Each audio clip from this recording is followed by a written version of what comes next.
एकचोटि बताइदिनु न यो तरिकाहरू यसो काँचो कागज बनाउने बारेमा अलिकति थोरै। यसलाई किनेर ल्याउनु पर्छ, किनेर ल्याएर चाहिँ यसलाई पानीमा भिजाउने, पकाउने, केस्टी सोडा चाहिन्छ हैन। हजुर हजुर।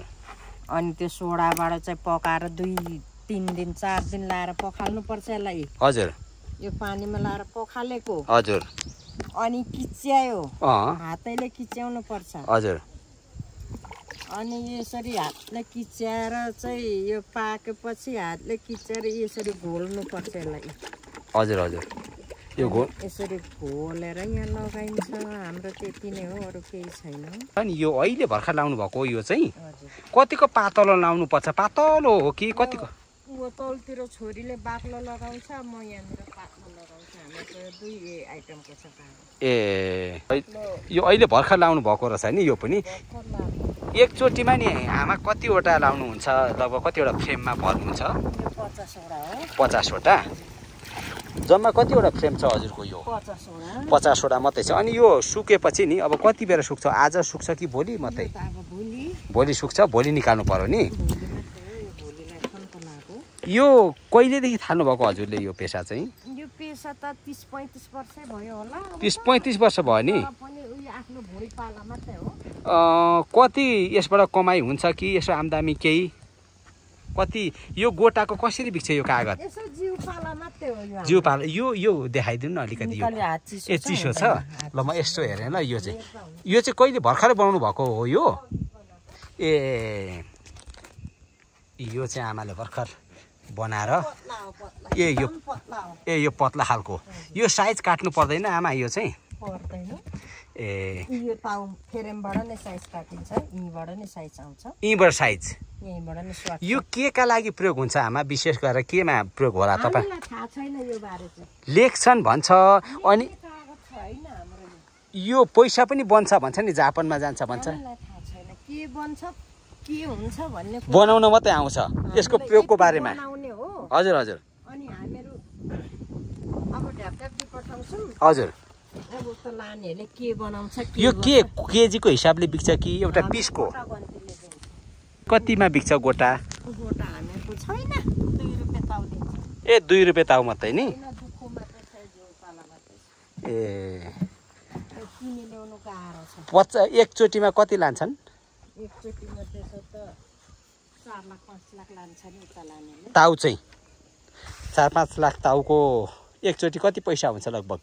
अब हामीहरू त्यसरी दिँदैन।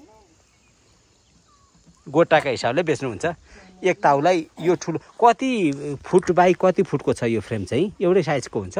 एउटै साइजको। यो झुल हो यो? ए कति वर्ष उमेरको हुनुभयो आमा तपाईँ? हजुर।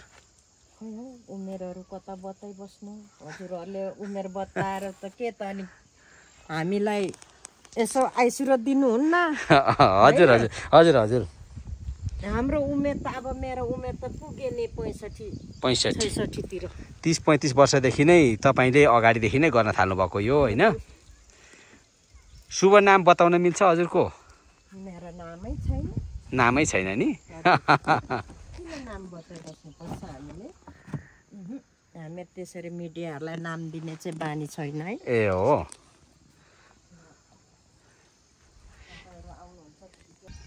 यो चाहिँ अहिले यो लाली खर्क नि फिदिम नगरपालिका कति नम्बर वडा पर्यो यो चाहिँ? 3 नम्बर वडा। ए नगरपालिका 3 हो हाम्रो। यो दिनै पछि बनाउनु हुन्छ कि?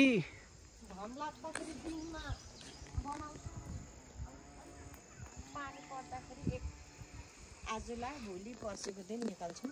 3 दिनमा निस्किन्छ? पर्सि कहिले हुन्छ त्यति बेला पानी पर्दाखेरि। यो आफै लोक्ता काटेको त होइन किनेको? यो किन्थ्यो, हाम्रो छैन। आफ्नो बगान हुनेले आफैले पनि हुन्छ। कति त्यो सुक्खा लोक्ता किन्दा चाहिँ कसरी पर्छ केजीको किन्नुहुन्छ होला नि? 105 रुपियाँ केजी किन्छ। 105 रुपियाँ किलो किन्नुहुन्छ। अनि त्यस पछाडि यहाँ चाहिँ कुट्नुहुन्छ, मेहनत गर्नुहुन्छ होइन? मेहनत दुःख छ, भन्नु मिठो छ, गर्नु साह्रो छ। तर अरू पेसा नि गर्नुहुन्छ होला नि त? खेती किसान यो त यसो किसान नगरिकन पनि यस्तै मात्रै त भएन नि। हजुर हजुर। यस्तै मात्रै आफूले मान्छे बाँचिँदैन। हजुर। यसो एकुल यसो साउलाई ढाँटी खाने मेल हो। ल ठिक छ, आमाको एकदम पेसा यो बुढेसकालको उमेर भन्दा पनि अब 60-65 मात्रै हुनुहुँदो रहेछ। पहिल्यैदेखि गर्नुभएको रहेछ, सिक्नु भएको रहेछ। यो त अब सबैले बनाउन त जान्दैन नि यो, होइन? जान्दछ यो चाहिँ, तर क्वालिटी चाहियो होला नि त्यसको त। एकैचोटि त त्यसै त जान्दैन। यहाँ हेर्नुहोस् है, यो चाहिँ भर्खर लगाएको लेपन यसरी यो फ्रेममा यहाँनिर छ। यो चाहिँ लेद हो, यसलाई कुट्नु पर्दो रहेछ। त्यस पछाडि यो अर्गेली भन्ने एउटा जात, जुन चाहिँ जापानमा यो अर्गेलीको चाहिँ लोक्ताको चाहिँ पैसा पनि बनिन्छ भन्ने चलन छ। यो चाहिँ पूर्वी पहाड, विशेष गरेर चाहिँ यो लाली खर्क भन्ने ठाउँ फिरिमको माथिपट्टि यहाँ चाहिँ यो खालको एउटा उत्पादन हुने क्षेत्र छ। यो निकै घरै पछि छ। यो चाहिँ यहाँ लगभग घरै पछि छ नि आमा यो उत्पादन गर्ने मान्छेहरू त 100-150 गर्छ हाम्रोमा, तर यस्तै लाउँछौँ हामीहरू, हैन? हजुर हजुर, यो पानीमा यहाँ जाली राखो। हजुर, यस्तै नै हामीहरू। यो पोका छ नि, यो चाहिँ के को पोका होला? यो सानो ए, यो पोकाले चाहिँ डल्लाले चाहिँ त्यो यहाँ जाली लगाएपछि अनि के अरे मिलाउने लेभल, त्यो लेभल मिलाउने चिप्लो हो त्यो। ए, यो के काउलो? ए, त्यसले फिनिसिङ निकाल्छ।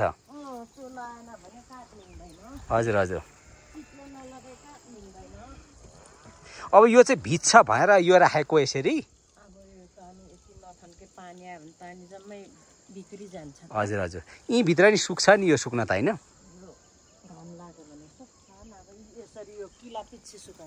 ए, यो प्रत्येक कोडामा यसरी घाम कता छ त्यतै सुकाउनु पर्छ। भनेको यतापट्टि चाहिँ लगाएको छ कि उतापट्टि चाहिँ? यो कता भित्रपट्टि चाहिँ लगाएको छ नि कागज? यहाँ लगाएको छ। बाहिरपट्टि छैन? त्यहाँ छैन, अडिँदैन। यो त मिस्त्रीले नै बनाउँछ नि फ्रेम कि आफै बनाउनु? यो घर मिस्त्री लाउनु पर्छ यो फ्रेम जोड्नु। कति टिक्छ यो लगभग एउटा फ्रेमले? 2-3 वर्षसम्म टिक्छ? यो चाहिँ काँचो कागज है, नेपाली कागज भन्छ यसलाई चाहिँ, निकै टिक्ने।